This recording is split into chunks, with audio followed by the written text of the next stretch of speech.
All right, happy Tuesday night, everybody. Welcome on into the Hat Creek Interior Studios.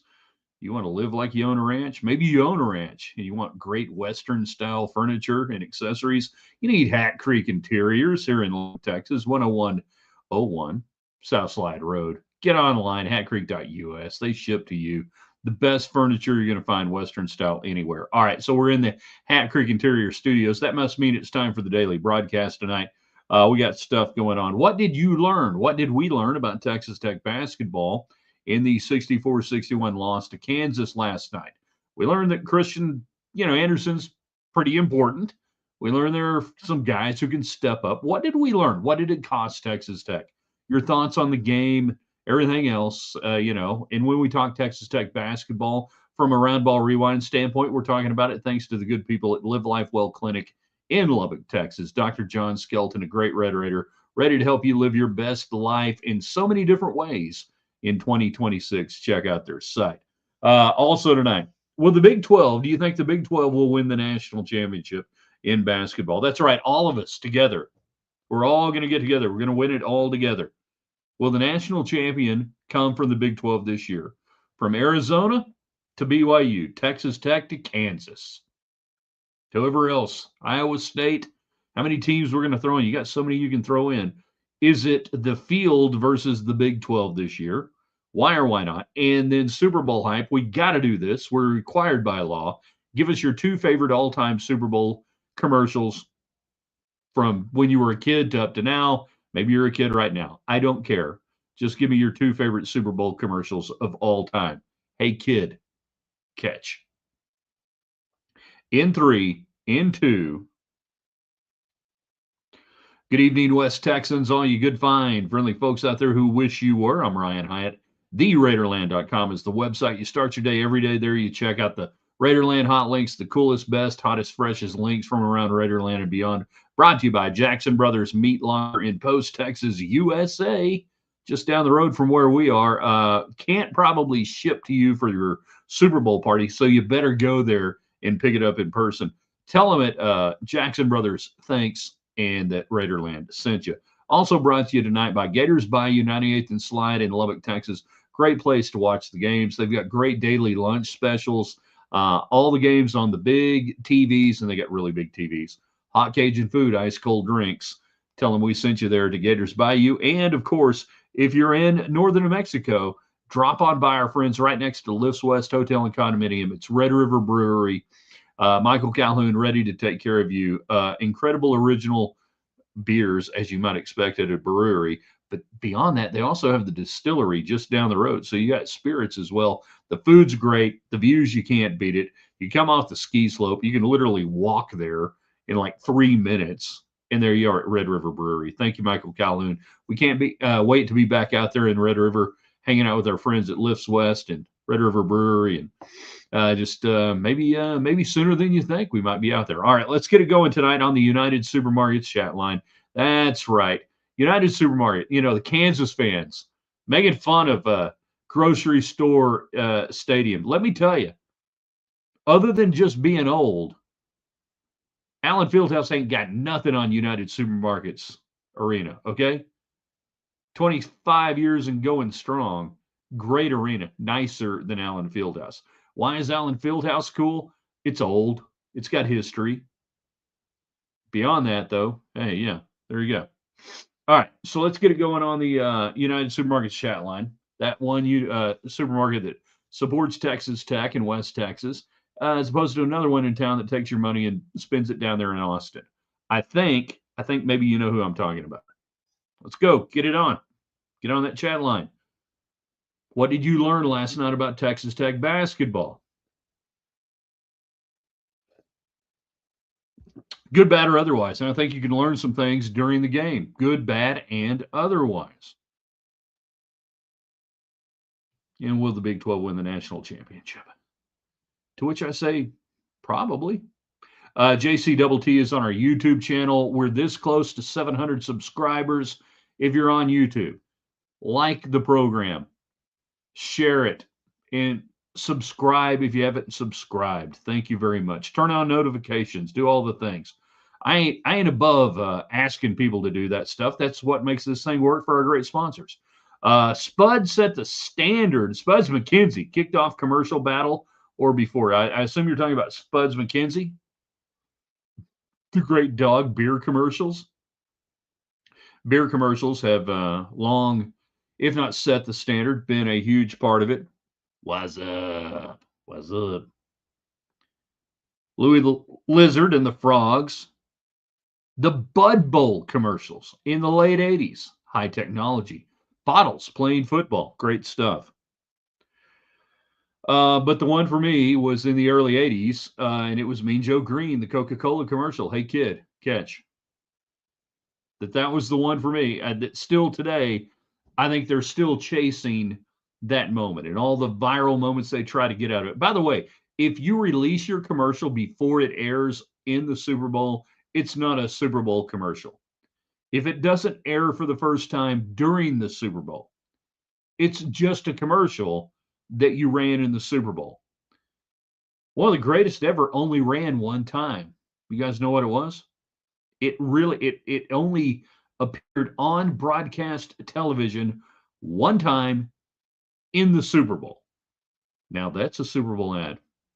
That's our Tuesday's best. On Tuesdays, we celebrate greatness. We give you a topic. You give us your two best Super Bowl commercials all time.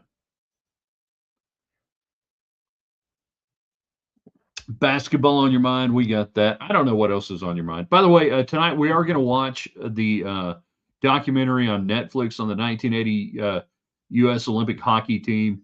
What's it called? Miracle of the Boys of 80. Al Michaels never did anything in his life. If God just created Al Michaels to have 30 seconds of greatness on this planet, calling the final minute 30 seconds of that game against the Russians in the semifinals, I guess you call it semifinals or whatever, of the Olympics. God bless him. Miracle. Do you believe in miracles? Yes. So we're going to watch it tonight. If anybody's seen it, tell me what you think. If anybody's seen it, give me your thoughts. And if you're at least my age, you can tell me where you were. You can tell me where you were on that night in 1980. A lot of people don't even know that didn't air live. That game against the Russians was played in the early mid-afternoon on the East Coast time at Lake Placid, not televised live. Why would they want to show America getting killed by the Russians? So it doesn't air until prime time Central Standard. And there were a lot of instances around the country where local TV news, radio, not inadvertently gave out the results. But a lot of people, we didn't know. I didn't know the outcome. As far as I know, anybody in my family didn't know. We were at my grandparents' house here in Lubbock, Texas, watching it that night. And to my knowledge, none of us knew the outcome. But people around the country were sitting there just tuning into the 6 o'clock news, and the anchor's like, and earlier today, a stunner in Lake Placid. If you don't want to know the results, tune away for 13 seconds. There you go. So we're watching that tonight. Let's talk basketball. Let's talk hockey. Let's talk Super Bowl commercials. Get in. Let's go. Chris is on YouTube. The hockey documentary is great. I hope so. I hope I'm not building it up too much. I don't think I am. I hope I'm not building it up too much, but I'm looking forward to it. And I was, 10 years old or so when that happened, but old enough to understand why it mattered to America, why the backdrop of the Cold War, coming out of Vietnam, stagflation under Jimmy Carter, economic malaise, Reagan, becoming president, things changed, that America was in the doldrums, to say the least. You got to be at least my age to understand what it meant to want to go put the American flag out in front of your house because a hockey team won a hockey match. You got to be my age to understand that. Now, not having seen the documentary, but seen other documentaries, I think they do a good job of trying to explain that to the American people of today, why it mattered. JC Double T, not sure I learned anything men's basketball wise. I hope the chaos that caused lots of minutes, from newly healthy bench pays off. So you look at the minutes yesterday,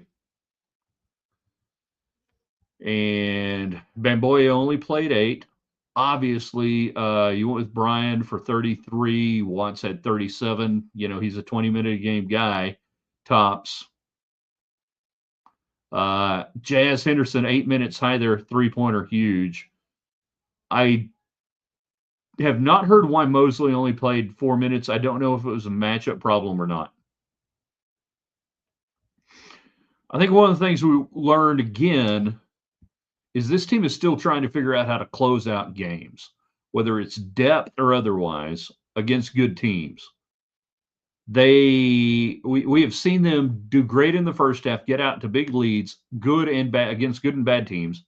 And really the outlier is the comeback, the huge comeback against Duke. Everything else has been the other way. Big first half, hang on for dear life. Houston, Colorado, even in that game, they're at Boulder. And this was a game that they couldn't hang on for dear life, that, Peterson was too good. And say what you want about the dude. He's an NBA dude, and he dropped some NBA dude shots on you there at the end, and you weren't good enough to overcome that. That this team, to me, right now, whether Anderson's on the court or not, and if Anderson plays last night, do I think Tech wins? Yeah, probably. Yeah, I think so. Is he the difference in a 3-point game, a 2-possession game? Yeah. And we're looking at things a little bit differently. But the hallmark still on this team is good first halves, hang on in the second half. They got to figure out how to close out games. Duke's an outlier right now. It's a great outlier. If you're Texas Tech, thank God you've got it. It's going to help you have a chance to be a protected seed. No guarantee from here, though. You got to beat some teams. You got to get some wins to get on that 4 line. You're hanging on to the 4 line by dear life right now. Last night didn't cost you anything. The game against Kansas last night, if you'd won, you would still be almost exactly where you are on the projected 3-4 line. Right now, you're on the 4 line. If you'd won, maybe you'd be just a tick to the 3 line, but you'd be right there. So the game and the overall importance of March, not that big a deal. Didn't cost you that much. And if you'd won, it wouldn't have gained you. You wouldn't have suddenly been on the 2 line. You wouldn't have suddenly been, sitting up there battling for a number 1 seed. One Big 12 team is going to get a 1 seed. It's whoever wins the league. It's going to be Kansas or whoever wins. So what did we learn last night? Anderson makes Toppin a lot better. That first half, flow and non-flow and non-movement, Toppin had like 2 points in the first half. That as great as Toppin is, maybe the best player in the Big 12, he can't do it by himself, and they need the movement and everything else from that. We also saw Lawan Watts, who I thought had a really bad 2-3 game stretch on decision-making, shot selection. I thought McCaslin was going to kill him over the weekend at UCF right before the half. He gets out there and he gives you 37 minutes and he gets 12 rebounds, 5 assists, and he goes 8 of 22, 2 of 7 long, and he gets you 19 points. The other thing that I hope is reinforced again, volume shooting on threes for this team can absolutely be your undoing at the end of the year in the NCAA tournament. I understand the game. I know how it's played now. I get it. I understand. I get it. But if you're shooting volume threes and you're relying on 38 to 40% on those, you better have another way. And Texas Tech's got to get better at attacking the basket, attacking the rim, and getting to the line. no matter who's officiating. You know, what was the total on the free throws last night? Not a lot of fouls called. You thought you shot 5 free throws. I don't care who's officiating the game. I thought it was actually more than that. They were 10 of 13, Kansas. You were 3 of 5. Again, don't have your point guard. I get it. I understand. But man, you got to get to you got to attack. You got to do that. That's on you. If you shoot 5 free throws, that ain't the officials. That's you. And Texas Tech has to do better on that. They just got to do it. All right. So, what did we learn? This is still a really good basketball team. I've got them right now as a Sweet 16 Elite 8 borderline team. That they can get to the second weekend. Matchups could doom you. Health could doom you, but they ought to be playing on the second week. So you're a 16 to Elite 8 type team. Ain't bad. Can they be better than that? Should they be better than that if they've got a really healthy team? Up to you to tell me that. You guys get in on the United Supermarket chat line. What did you learn in the loss last night? What impressed you, depressed you, or otherwise? Will the Big 12 win the national championship? I say yeah at this point. I really believe that this league, when it gets done beating up on each other, the first 2 games of the NCAA tournament for the top teams are going to be like, oh, man, this is so much easier. And then you get into the second week. After you get to the Final Four, hey, it's a coach's deal at the Final Four, in my opinion. But I do believe that this league this year is going to get you a national championship. Your 2 favorite Super Bowl commercials of all time. What do you got for me? Hey Kid, Coca-Cola, all the Budweiser ads over the years. The 2002 Budweiser ad, the Respect, where the Clydesdales kneel down, New York City in the backdrop. You get it. You understand it. What are your favorite ones? Jordan and Bird. I think that was 93. Trying to capitalize off the dream team and everything. Off the backboard, off the scoreboard, off the rafter. Nothing but net. Everything in between. What was it? The Ferris Bueller Days Off one a couple of years ago, where the dudes take the car again for the joyride out of the parking garage. Thought that was pretty good. It was a horrible one the last time Seattle, I think, was in the Super Bowl, where the kid dies, and then it became the meme. I would have run Marshawn Lynch at the goal line, but I died.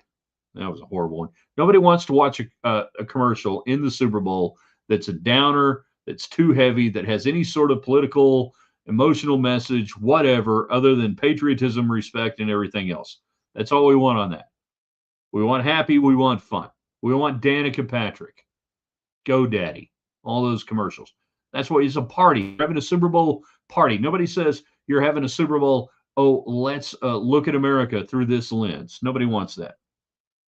1984 Apple was the only commercial that ever aired one time in the Super Bowl, never aired again. So it's the George Orwell 1984. Apple drops the computer commercial in there. Pretty good. 95, I had to look this up.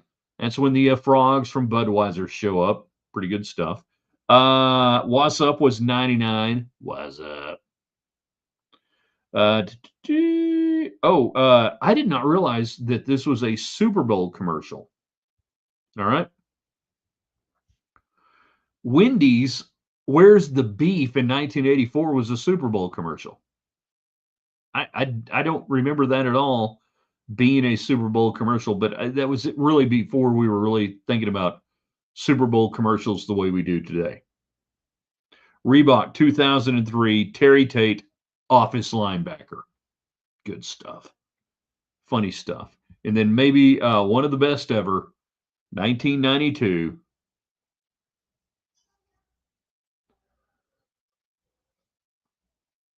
Cindy Crawford, Pepsi.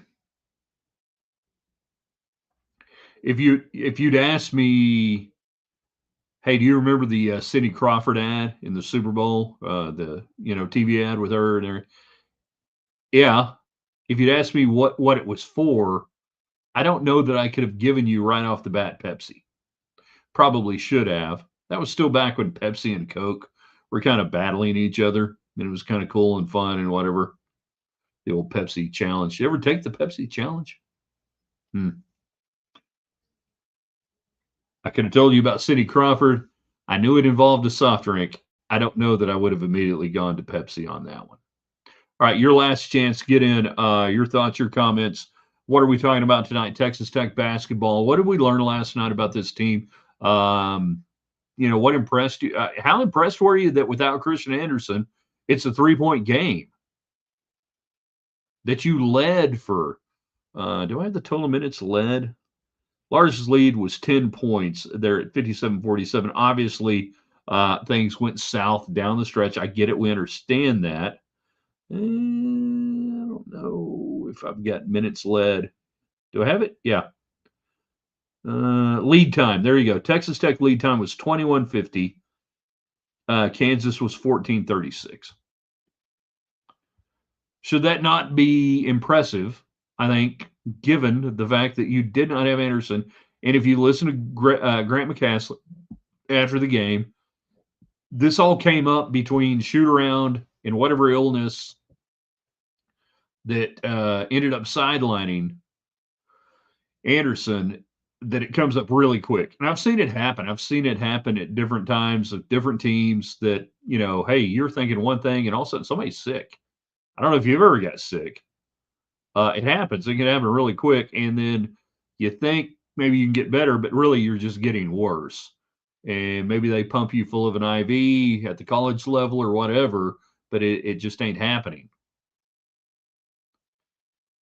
So there was no time to prepare anybody else. I think in all reality, I thought this team handled that pretty well. As we said, they got the lead. They made it a game. They didn't get, routed by 20 against a really good team with, a player in Peterson that people are saying, well, there's your number one pick in the NBA draft. All right, so it was a 3-point game. I think you're doing all right. All right, we're going to step aside tonight. We've enjoyed the broadcast. Like I said, we are going to settle in tonight, and we are going to enjoy Miracle, the Boys of 80. I can't wait to watch this. We'll talk about it tomorrow on the show. In the morning, What If Wednesday on the website, theraiderland.com. And we ask you to do a couple of things if you like what we do around here. The Power of 5 people every night. Go to our great sponsors tonight, Gators Bayou, Red River Brewery in Red River, New Mexico, United Supermarkets, and Hat Creek Interiors here in the Hat Creek Interiors studio. At 5 people every night, go to their social media feeds, Facebook, Twitter, most of them, almost all of them on Facebook, all right? And just say, hey, thanks for supporting Raiderland, everything else, tag me in it. I'll give you a special shout out on the next show and recognize you for taking care of our sponsors. But it means a whole lot. And I say this not just for my programming, but anything you like. If they have sponsors, please do that. Go to the sponsors directly and say, thanks for supporting something I care about, something I enjoy. If you can do that, it's huge. All right, we're going to be with you tonight on Twitter X at Ryan Hyatt Media. On the Facebook page, Ryan Hyatt's Raiderland, we will have our your daily dose of West Texas coming up tonight. We didn't have one last night. The game ended so late, but I got one tonight that maybe will take you back just a little bit on your daily dose of West Texas. But like I said, subscribe to everything we do. It's all free. Ryan Hyatt's Raiderland at Ryan Hyatt Media on Twitter, on our YouTube channel. We're gunning for 700 subscribers. So if you haven't subscribed, please do so. And then Facebook, Ryan Hyatt's Raiderland. Y'all are the best. I really appreciate you hanging out with us. Hope you have a great night, and we will see you in the morning at the Raiderland.